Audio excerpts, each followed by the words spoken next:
Alam niyo ba na ang furniture na ito ay gawa sa pinakamatibay na kahoy o puno dito sa Pilipinas? Ito ang puno o gawa sa kahoy na yakal.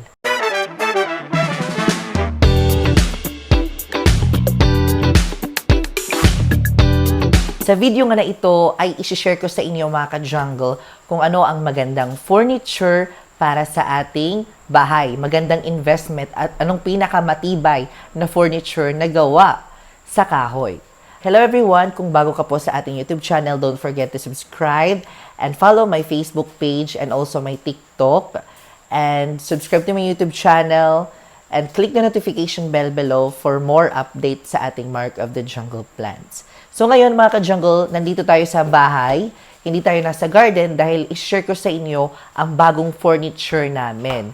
Dahil alam ko, iba sa inyo nagplaplano na bumili ng mga furniture na gawa sa kahoy dahil magandang investment yan. Lalo sa bahay, buildings at kahit saan o mga business ninyo. So maganda po mag-invest ng kahoy na table or dining table. So ito po ay gawa sa yakal at itatakol po natin kung ano ang puno na yakal. Alam niyo ba na ang isang uri ng puno ng kahoy sa Pilipinas na kilala na sobrang tibay nito at kaya sa paglipas ng panahon, nako, ito pala ang puno ng yakal. So itong furniture na ito ay gawa sa punong na yakal. So ito po yung picture ng puno na yakal at napakalaki po nito. At kung mahilig kayo sa mga furniture na gawa sa tunay na kahoy, siguradong mapapansin ninyo ang ganda ng yakal. Kasi tingnan nyo naman, napakaganda ng material na gawa sa yakal na puno, no? Pero may isang importanteng bagay din tayo dapat tandaan kapag bumibili tayo ng ganitong klaseng kahoy.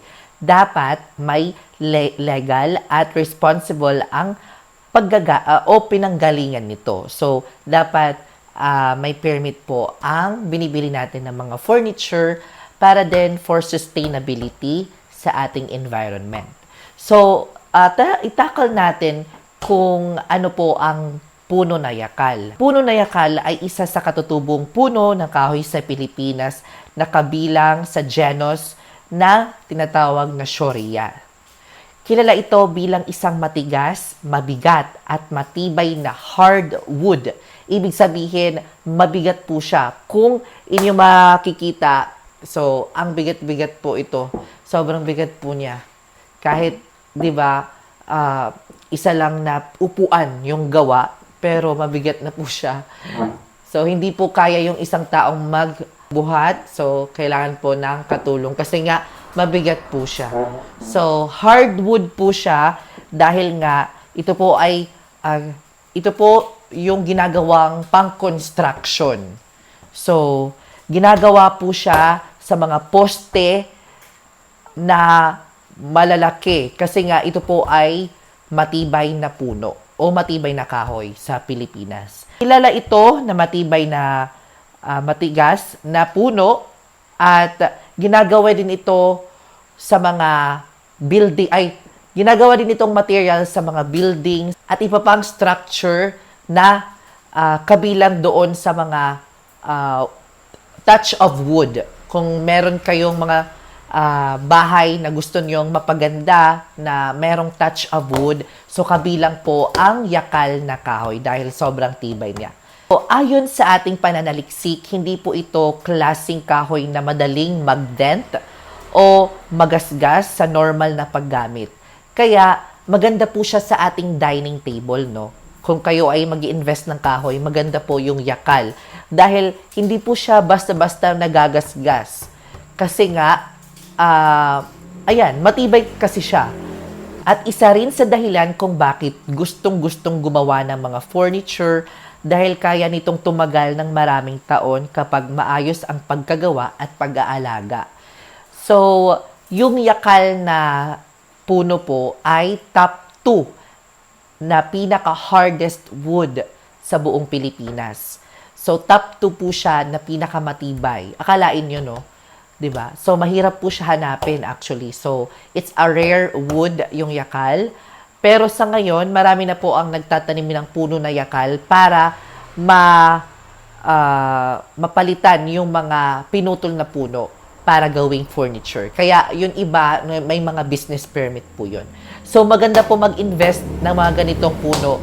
Unang-una din dahil ito po ay nagproprotekta sa malalakas na mga lindol, sa mga disaster. Kasi nga, matibay po siya. So, itong dining table na ito po ay 6-seater, no? So, meron po kayong, depende po sa inyo kung magpapagawa kayo ng 8-seater o mga ilang seaters ang gusto nyo. So, ito po ay 8-seater at nagkakahalaga po ito ng 30,000. So, yun po yung price niya. So, medyo mura lang dito kasi nasa probinsya tayo. Pero siguro nga kung nasa Manila or iba pang lugar, medyo mahal po ang price natin. So, ayun, napakaganda po ng ganitong furniture, guys. So, ipapakita ko po sa inyo yung buo.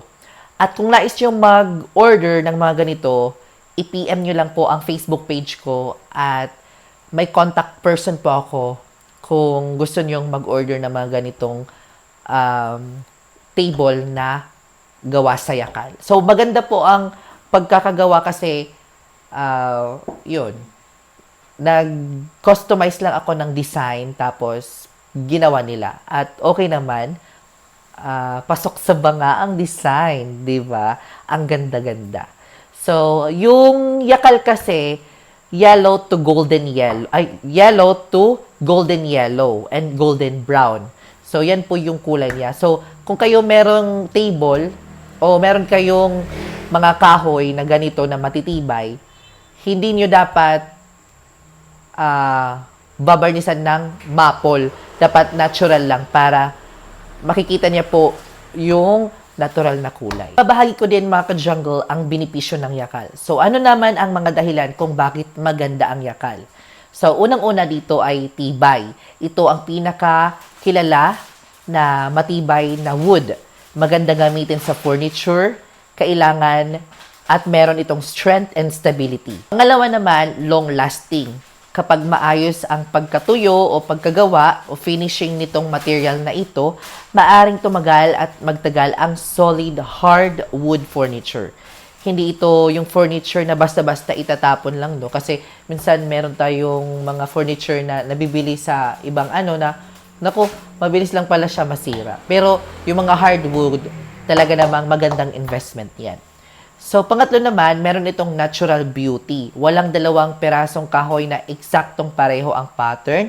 Kaya, bawat table ay gumagawa ito ng pattern. Tignan niyo yung table na ito, meron siyang pattern. At ang ganda na tignan. Napaka-aesthetic niya. Classic din siya. Ang pinakamaganda dito is hindi siya amoy kahoy talaga. Yung mabango yung amoy niya. Kasi talain ng akasya, meron siyang amoy na hindi ko maintindihan. Yung parang Pero ito, ang bango niya.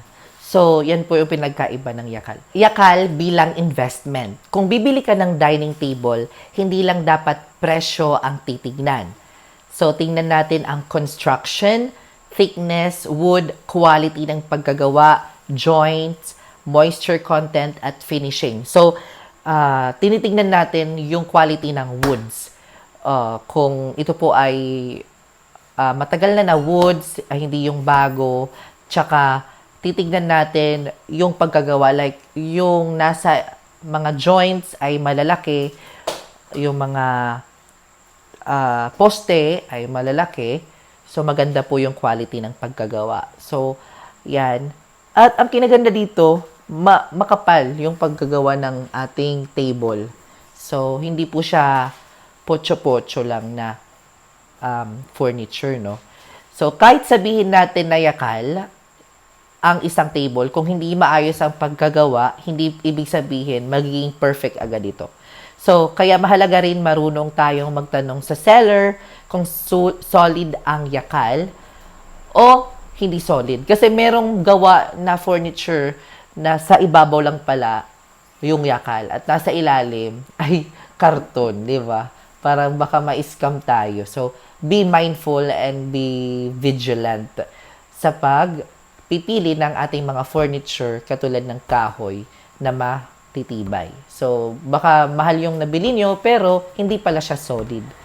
So, dapat i-check ninyo. And then, yun. Dito naman tayo sa legal and responsibility sa pagbili. Kapag bibili tayo ng wooden furniture, lalo na kung sinasabing gawa ito sa native Philippine hardwood, magiging responsible tayo sa pagpili. Yun. Dapat natin kilalanin yung gumagawa. Meron naman po silang, legit naman po sila, meron silang business permit. Kaya, doon tayo bumili sa kanila. So, gusto ko lang kasi ibahagi ito dahil, yan, kararating ito kanina. Dahil, syempre, di ba, connected ito sa ating Mark of the Jungle tungkol sa halaman at itong wood na ito, the hardest wood in the Philippines, is top 2, Yakal tree. Di ba? So, gusto ko lang ibahagi kasi para din may idea kayo sa susunod, kung bibili kayo ng mga furniture o magpapagawa kayo ng mga furniture katulad ng mga dining hardwood, yung maganda o sasabihin nyo doon sa gumagawa, I like the Yakal tree. So, you need to choose the right one like Yakal tree o Yakal wood. So, sabihin nyo lang sa gumagawa na Yakal kasi maganda siya. And worth it naman yung price kasi nga, it's an investment. Sa mga nagsasabi, hindi daw investment yung furniture, meron din akong nabasa na hindi siya investment. Pero for me, it's an asset.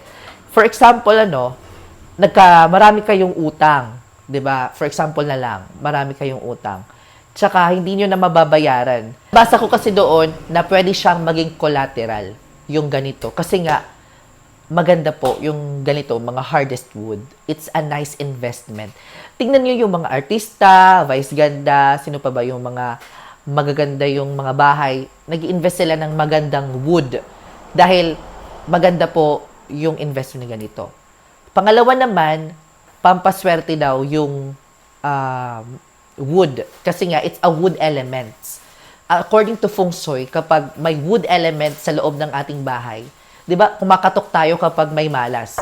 Ikatok nyo lang sa kahoy. Matatanggal ang malas. So, that's the good things na meron tayo ng mga ganitong furniture. So, kaya hindi lang kabili-bili ng ganito kasi maganda din ito. And nagpapasalamat ako sa mother ko na siya yung nag-push talaga na bumili nito. At ang ganda ng pagkagawa. Salamat pala sa gumawa nito. Actually, kababayan ay parang family pa rin namin. Mga ka-jungle, I hope may natutuhan kayo in today's episode. Alam ko, iba sa inyo, uy, connected ba yan? Charot. So, connected naman. So, yun, gusto ko lang i-share dahil para may idea kayo. So, maraming salamat sa panonood and don't forget to subscribe to my YouTube channel and my Facebook page. Also, my TikTok.